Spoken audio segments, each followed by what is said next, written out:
To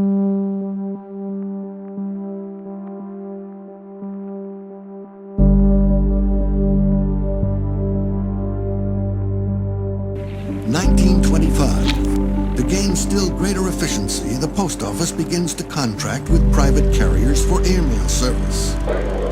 Airmail is almost commonplace, and the speed it affords is used extensively and with great advantage.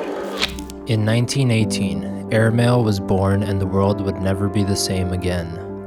It revolutionized the way we connected across vast distances. Airplanes, still in their early days, were fragile machines, described by one pilot of the time as, quote, a nervous collection of whistling wires, of linen stretched over wooden ribs, all attached to a wheezy, water-cooled engine. Flying was done in open cockpits, against all kinds of weather. Crashes were frequent, and tons of lives were lost. As airmail routes began to expand across the United States, giant concrete arrows began to appear on the ground all over the country, a visual guide to help pilots traverse the most vast and uncharted lands of the time. Today I will be exploring the history of airmail and the amazing beacon station arrow system that was once used to help pilots navigate before modern technology. I will visit one of these amazing arrows in rural Nevada, and I will pay a visit to one of the most important airplanes of all time. The beginning of the airmail industry marks a transformative period in aviation history. Officially launched on May 15, 1918, the first scheduled airmail flights connected Washington, D.C., Philadelphia, and New York City. Lieutenant George Boyle, a rookie pilot, became an infamous figure. Amid the hurried preparations, the refueling of Boyle's Curtiss JN-4H Jenny was overlooked. When it was time to take off, Boyle was unable to start the engine due to an empty fuel tank. Since there was no gasoline available at the fields, some had to be siphoned from other airplanes. Once airborne at around 11:45 a.m., Lieutenant Boyle mistakenly turned south instead of heading towards Philadelphia. Realizing his error, Boyle landed to reorient himself, but got lost again and landed near Waldorf, Maryland. This time the plane nosed over in the soft field, damaging the propeller. Luckily, Boyle landed near the home of Assistant Postmaster General Otto Prager, about 20 miles from Washington. Boyle called in to report his situation, and he and the mail were driven back to Potomac Park. Despite Major Fleet's recommendation to replace Boyle, post office officials decided to let him continue. This was the first recorded flight of the airmail industry. Early airmail pilots relied heavily on the Curtiss JN-4H Jenny biplane. The Jenny was a biplane with a top speed of about 75 miles per hour and a range of approximately 175 miles. These aircraft were basic and very fragile. They lacked reliable instruments, radios, and other navigational aids, forcing pilots to navigate by visual landmarks, a method known as dead reckoning. This navigation method was very risky, especially under bad weather conditions. Pilots faced rain, fog, and powerful winds in open cockpits. Any flight could be your last, and the high-risk nature of the job became evident with the grim statistic that 35 airmail pilots died in crashes between 1918 and 1927. Most of the deaths occurred in the early years of the airmail service. In 1919, one pilot died for every 115,325 miles flown. By 1926, the number had dropped to one pilot for every 2,583,000 miles flown. Despite these dangers, the Post Office Department quickly recognized the potential of airmail. By August 1918, only 3 months after the first airmail flight, the Post Office Department took over operations from the Army and began employing civilian pilots and commissioning special designed mail planes. The early success of airmail was a pivotal moment for the aviation industry. The revenue from airmail contracts provided essential financial support to new airlines, allowing them to invest in better aircraft and infrastructure. This financial backbone was crucial, as it enabled airlines to maintain and expand their routes, setting the stage for the future of commercial aviation. In essence, the Airmail service demonstrated that airplanes could be used for more than just military or recreational purposes. They could be an integral part of everyday communication and commerce.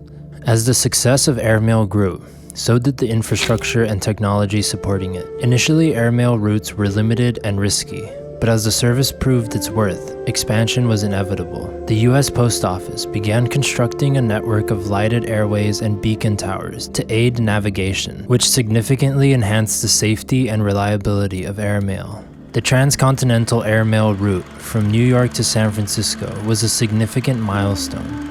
Mail goes by air in daylight hours, but on trains by night for safety's sake. Initially, mail was carried by train at night and flown by day, but this method proved inefficient. To address this, the post office began installing radio stations at airfields to provide pilots with up-to-date weather information. By the end of 1920, 10 radio stations were operational, greatly improving communication and safety.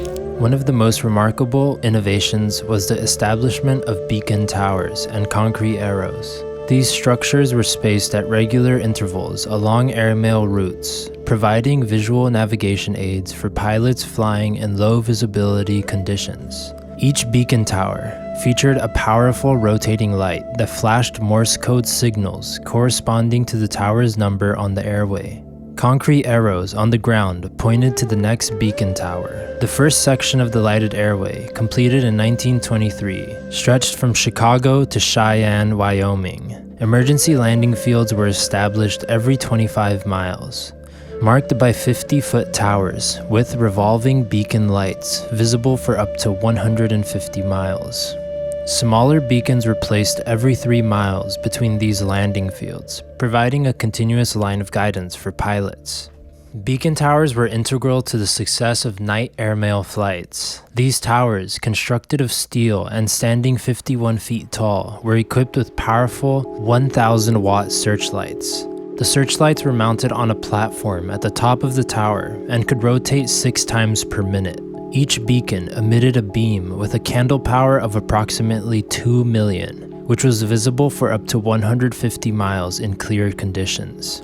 To ensure continuous operation, each beacon had an automatic lamp changer with 2 electric lamp bulbs.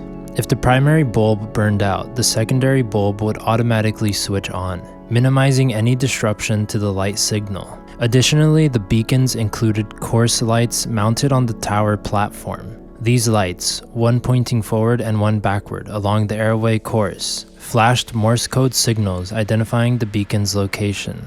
The combination of the main rotating beam and the course lights provided pilots with precise navigational information, even in poor visibility.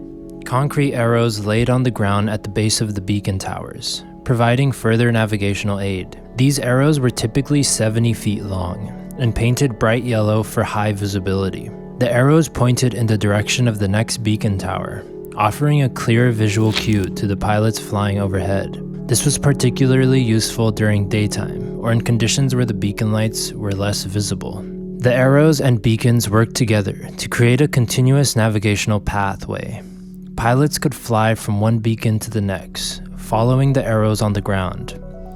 This system was especially beneficial in remote areas where other landmarks were scarce, ensuring that pilots could maintain their course even in the vast expanses of the American landscape. By 1924, regular night flying had become a reality. The post office equipped its planes with luminescent instruments, navigational lights, and parachute flares. The lighted airway was extended eastward to Cleveland and westward to Rock Springs, Wyoming.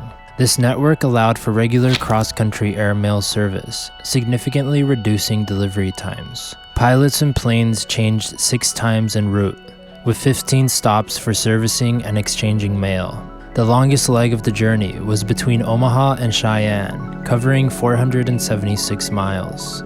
The beacon towers and concrete arrows not only improved navigation, but also set the stage for modern air traffic control systems. Additionally, the post office's investment in radio communication and weather forecasting laid the groundwork for safer and more reliable air travel. The success of airmail proved that commercial aviation was viable. leading to further innovation and the eventual transfer of airmail service to private carriers. As the route expanded more and more, the need for more advanced and capable aircraft became apparent. Many planes were developed that would go on to lay the foundation for modern commercial aviation. A few of these planes were the DH-4, which was a British-designed aircraft, modified for mail delivery with a larger cargo space and improved performance. It was faster and more durable than the Jennies, with a top speed of around 125 miles per hour and a range of 400 miles.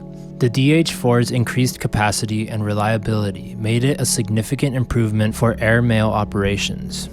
The Boeing Model 40 was another significant advancement in airmail aviation. Introduced in the late 1920s, the Model 40 was specifically designed for airmail service.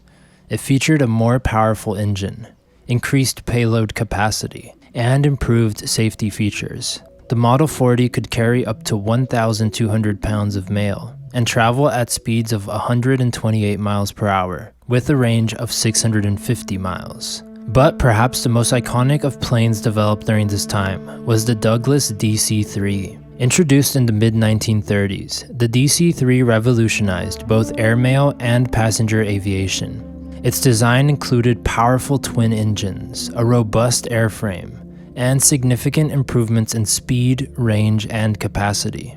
The Airmail and Air Express go up front in the nose of the ship and in the large rear compartment. Baggage goes in these compartments too. 40 pounds carried free for each passenger, more than enough for most travelers. The DC-3 could carry up to 6,000 pounds of cargo, or 21 passengers, and it had a top speed of around 200 miles per hour, with a range of 1,500 miles. Its efficiency and reliability allowed airlines to operate profitably by carrying both mail and passengers, reducing their dependence on mail contracts alone. The DC-3's impact on aviation cannot be overstated. Its success led to widespread adoption by airlines around the world, and it is often credited with helping to establish the modern airline industry. The aircraft's ability to operate on various routes, including long-haul flights, made it a versatile and valuable asset for airlines. By the time production ended, over 16,000 DC-3s had been built, many of which continued to serve in various roles for decades. The DC-3 dominated the airline market, and at its peak, 90% of all flights around the globe were conducted with DC-3s. This is the first time I've been in a plane. My son sent me the ticket. Well, I'm sure you're going to have a grand trip. Would you like to look at this magazine? Oh, land, no. I'm just going to sit here and enjoy myself and look at the scenery. The era of airmail as a distinct class of mail began to fade as advancements in aviation technology and the integration of mail with passenger flights made separate airmail service redundant. By May 1, 1977, the United States Postal Service officially ended airmail as a separate category. This decision was largely driven by the fact that most first-class letters were already being transported by air, providing the same or better level of service without the need for a separate airmail classification. Before its official end, airmail had already become integrated into the broader postal system. The rise of jet airliners and improved logistics meant that the speed and efficiency of mail delivery could be achieved without distinguishing between airmail and regular first-class mail. The cost of sending airmail was also a factor, as first-class postage was cheaper and offered similar service.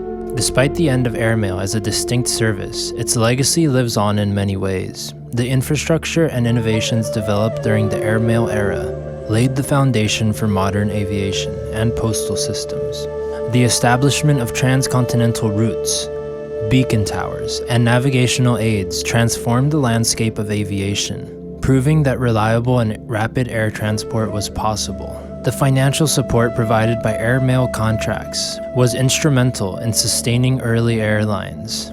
Revenue from carrying mail allowed these early companies to invest in larger and more advanced aircraft, eventually leading to the robust commercial aviation industry we know today.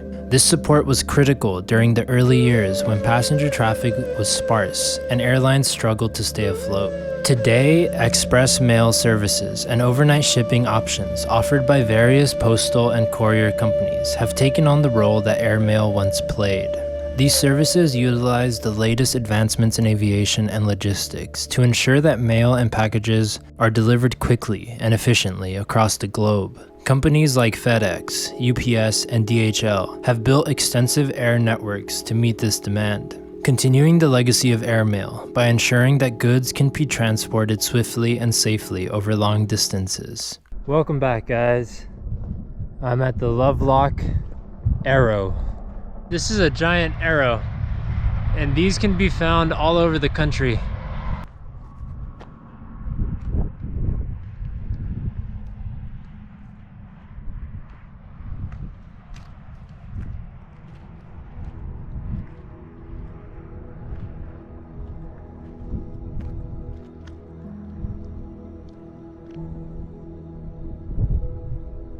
I made it to one of the DC-3s that's on display here in Santa Monica. So when the DC-3 went into use, it was the first time that airlines didn't have to solely rely on carrying mail across the country. They could finally make money through carrying passengers, and this plane was dominating the entire airline industry for a long time. At its peak in 1939, 90% of all flights around the whole globe were DC-3s. They were decommissioned in 1939, but they were still in use during World War II. And actually, even in 2013, it was estimated that around 2,000 were still in use around the world. And today, people say there's around 150 still being used. These planes are really popular in undeveloped areas, undeveloped countries, because they can use dirt and grass runways. It was able to cross the country in 16 hours, which was a record at the time. I believe it went 200 miles an hour.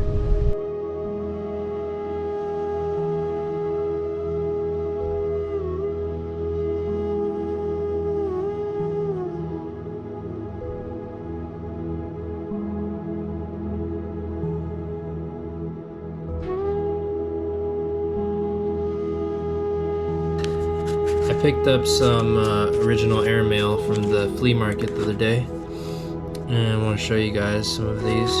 So this one's from 1960. Very cool stamp right here.